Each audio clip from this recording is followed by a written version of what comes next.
નમસ્તે સુરત। આજરોજ આપને મળવાનું કારણ મુખ્ય તો હાલની જે પરિસ્થિતિ છે સુરત મહાનગરપાલિકા અને સમગ્ર રાજ્ય અને સમગ્ર દેશમાં કોરોનાને લઈને જે વાતો અલગ અલગ પ્રકારની આવી રહી છે, તો પ્રથમ તો સમગ્ર સુરતીઓને વિનંતી કે કોઈ પણ અફવાઓમાં દોરવાવું નહીં, કોઈ અફવાને સાંભળ્યા પછી તરત જ એને ફોરવર્ડ કરવી નહીં। પરંતુ એક વસ્તુ હું ચોક્કસ કહીશ કે અત્યારની જે પરિસ્થિતિ છે તેમાં ઘણા લોકોએ સોશિયલ ડિસ્ટન્સિંગ તહેવારોના ઉજવણી રૂપે નથી પાડી શક્યા। ઘણા લોકોએ કદાચ તહેવારોના આનંદ ઉન્માદમાં માસ્ક પહેરવાનું ભૂલી ગયા છે। તો એ પરિસ્થિતિને ધ્યાને લેતા જેમ હમણાં રાજ્યમાં કોઈક મોટા શહેર એટલે અમદાવાદમાં પરિસ્થિતિ થોડીક મહામારીમાં વધારો થયો છે, એવી આપણા સુરત શહેરમાં આ પ્રકારનો વધારો ન થાય એની માટે બધાને વિનંતી છે કે સોશિયલ ડિસ્ટન્સિંગનું પાલન કરવું જોઈએ, વારંવાર હાથ ધોવા જોઈએ, સેનિટાઈઝ કરવા જોઈએ અને જ્યાં વધુ લોકો ભેગા થતા હોય ત્યાં ન જવું જોઈએ અથવા તો ટાળવું જોઈએ। ને ખાસ કરીને જે અત્યારે બહાર ખાણીપીણીની જગ્યાઓ છે ત્યાં જે ટોળે વળતા લોકો છે એ પણ બધાએ પોતાની તકેદારી રાખવી જોઈએ અને આપ પોતાનું ધ્યાન રાખશો તો જ પરિવારનું ધ્યાન રખાશે અને પરિવારનું ધ્યાન રાખશો તો સમગ્ર સમાજ અને શહેરનું ધ્યાન રાખી શકશો।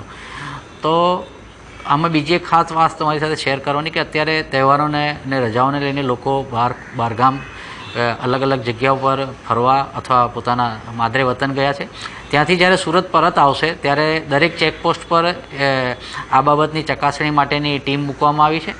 તો બધા એમાં સહકાર આપો અને માનો કે ત્યાં ચકાસણી કરવામાં કોઈક પ્રકારે રહી જાય છે ને પોતે ઘરે આવી જાય છે તો કોઈ પણ પ્રકારના લક્ષણ દેખાય શરદી, ખાંસી કે તાવના તો નજીકના હેલ્થ સેન્ટરમાં અથવા દરેક વિસ્તારમાં કોવિડના રથ જે ફરે છે તેના પર ટેસ્ટિંગ કરાવવું।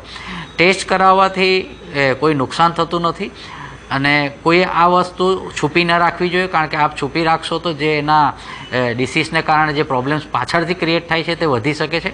ઇનિશિયલ સ્ટેજ પર જ જો આપ એમાં સહકાર આપશો અને પોતે ચેક કરાવશો તો તમે પોતાનો પણ બચાવ કરી શકશો અને પરિવારનો પણ બચાવ કરી શકશો। તો દરેક લોકોએ આ બાબતે ખાસ ધ્યાન રાખવું જોઈએ અને ફરીથી બધાને વિનંતી કે સોશિયલ ડિસ્ટન્સિંગનું પાલન કરો, કારણ કે કોરોના હજી મટી નથી ગયો। પણ જે રીતે વ્યવસ્થાની વાત છે તો હું તમને સુરતની વ્યવસ્થા કહી દઉં કે હોસ્પિટલના બેડ અને બાકીની જે મશીનરી છે મેડિકલ બાબતમાં તે સંપૂર્ણ ઉપલબ્ધ છે, એની કોઈ ચિંતા નથી।